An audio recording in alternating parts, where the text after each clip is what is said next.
and this week with the Masters, kicked some stuff around with Jeff Sherman, and I'll start with where I started with him. It seems like you've got Scheffler here at the top of the odds boards, 4-1, 9-2, depending on where you look. Hasn't won yet. A couple of top three finishes. It's always going to come down to the putter here with him, but he's looking for 3 wins in 5 years. Looking to go back to back here. So, thoughts on Scheffler? Anybody have any skin in the game here with Scheffler, Sammy? I came into this week without any Scheffler action. I'm not going to lie. So I came in with Aberg at about 20. I bet that during round 3 of the Genesis. I came in with Justin Thomas at 30, Hovland at 50, and Batia at 70. Sherman may have sent me his list of golfers a couple weeks ago, by the way. You always respect when a bookmaker has a number off market too. Like when DraftKings has 70 and Sherman's got 50, you pay attention to stuff like that. And the same thing with Jeff Davis at Circa. Here's when I added Scheffler. It was during our show Tuesday morning. We started talking about Scheffler's Masters dinner menu. Holy cow, is he one of us, man? Have you seen the menu? Cowboy ribeye, right? Oh my God, he's got 3 appetizers. Firecracker shrimp. The Texas chili, the cowboy ribeye, or the blackened redfish, 4 sides, and a cookie skillet with ice cream on it. Man. He's trying to fatten everybody up, Bear. So I saw that and said, you know what? I know the wise guys never want to bet a golfer at plus 450. I understand it. They said the same thing last year, and he won the Masters by 4 shots. So I did add a little Scheffler insurance, as I call it. Yeah, I don't think that's a bad idea. And you use the word insurance. I think even if you're someone who likes to sprinkle or take a unit or two and spread it and sprinkle on 4 or 5 different guys, having Scheffler in your back pocket as a just in case I can get some of my money back, just in case he wins, not a bad idea. Barry, you mentioned it, the putter. Putted pretty well last week at Houston, or last time out at Houston, finished second. I think we saw last year where he putted well at Houston, and that carried over to the Masters. If he plays his A game, forget it. We can all go home. He's going to win. If he plays his B+ game, probably still going to win. The question is, does the B-, does the C+ game, is that good enough to get home? And we'll see. So look, if you told me you bet someone Scheffler at 4-1, that not a bad idea. Even the strategy of I'm going to wait live and hope he doesn't play well and get a better number. They don't give you the number you think you're going to get, the number you should get. The books are onto you. The books are onto this strategy. So if you like it, I don't think you should get too cute. Just take it before the tournament and kind of go that route. And wouldn't this be 3 and 4 years for Scheffler? 3 and 4. Yeah, my math was wrong. 3 and 4. Okay, yeah, which has only been done once, I believe, and not something even Tiger did. No. And you're right, Will, because I remember a few years ago, it kind of changed. That like Rahm won after a terrible start, and you got a much better number on him after the first couple of holes than you did pre-tournament, because he went off late as well. So he was really, and then he wound up playing great and winning. But yeah, more often than not, you're not really getting the price that you think you would get. Sammy, I know you are very high on Aberg this week. Does it concern you at all, the recent string of missed cuts and the fact that he really hasn't played that well since the time that you bet him? I just bet price. I don't care about recent form. I don't care about things like that. I really don't. Maybe I should, but there's a lot of golf lingo that people say to sound smart, and I think a lot of it's bullshit. Agreed. I wasn't going to bet Aberg at 12-1. But now that he's floated out to 20, I see a 22 if you get a little creative. Yeah, I'd bet 22.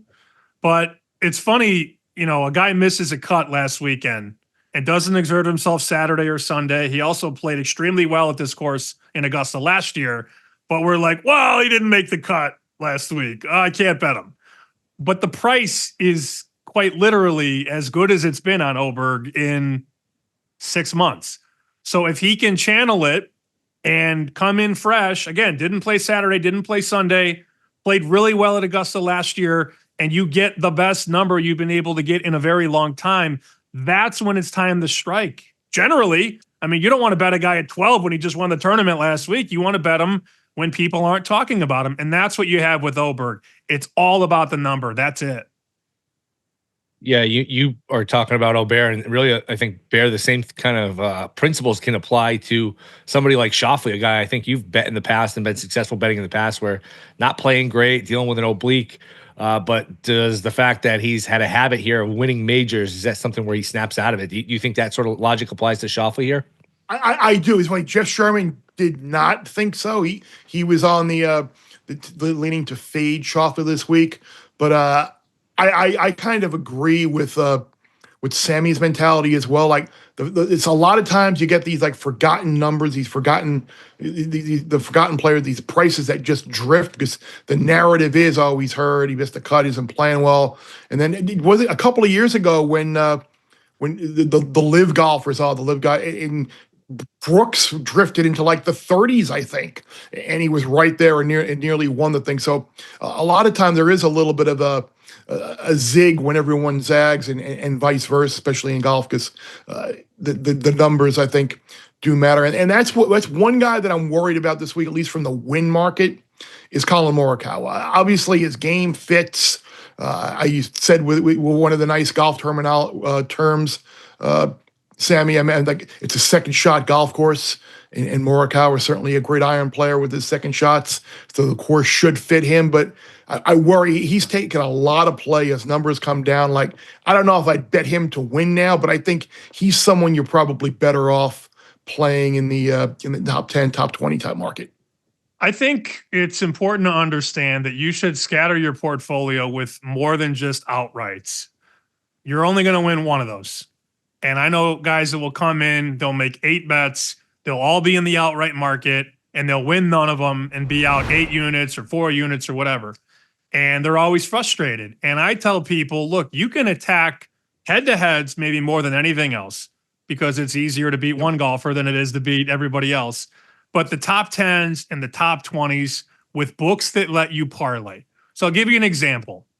And I'm not parlay guy until we get to golf and we can do weird stuff like this. So obviously I'm high on Aberg because of the price. He's plus 170 to go top 10 at Augusta. And I can parlay that with the Boston Celtics to win the East. 2-teamer. Aberg top 10, Celtics East. It's 370.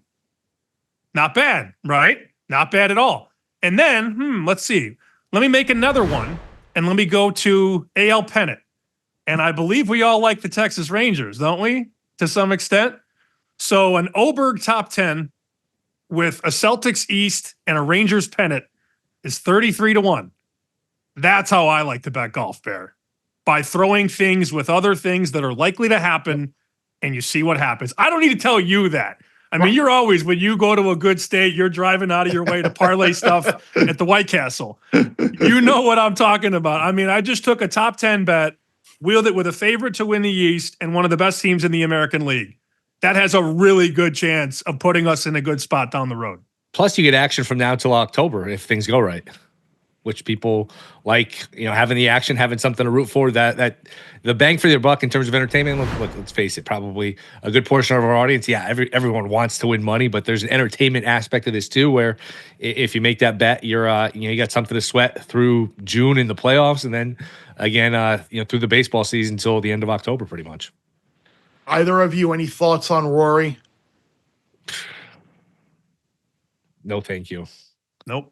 Yeah, I'm with you as well. He's a guy who I said to Jeff as well earlier that I just think there are a lot of times where he loses a tournament when he puts too much pressure on himself when he drives down Magnolia Lane. So any other bets here, players, guys that you're looking at? Maybe you talk about parlaying to making parlay things in golf. Like I put together a list of guys here that you could maybe take a look at, maybe parlaying a couple of them to miss the cut. Remember, the cut is top 50 in ties. Justin Thomas is plus 360. Aberg is plus 300. If you're not a believer in Sammy, Spieth is plus 255. Sung Jae Im is plus 125. Billy Horschel plus 125. Sam Burns plus 125. Christian Bezuidenhout is plus 105. Chris Kirk is plus 100.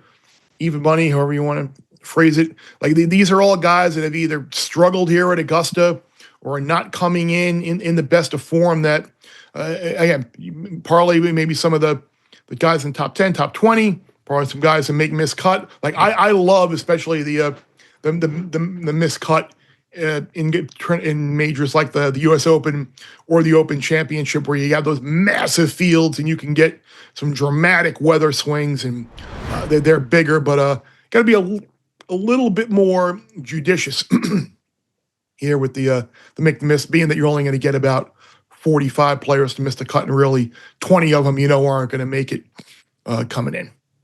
I thought you were actually just building a parlay on the fly. I was waiting for the price. You were just throwing out individual. Yeah, I'm just throwing out individual names. I haven't thrown it I in. thought you were parlaying all those guys to miss. I'm like, good Lord, this is going to be 200 to 1. Nah, maybe we'll go a little by threes there as well with a couple of those, because do I think both JT and Aberg are going to miss the cut? No.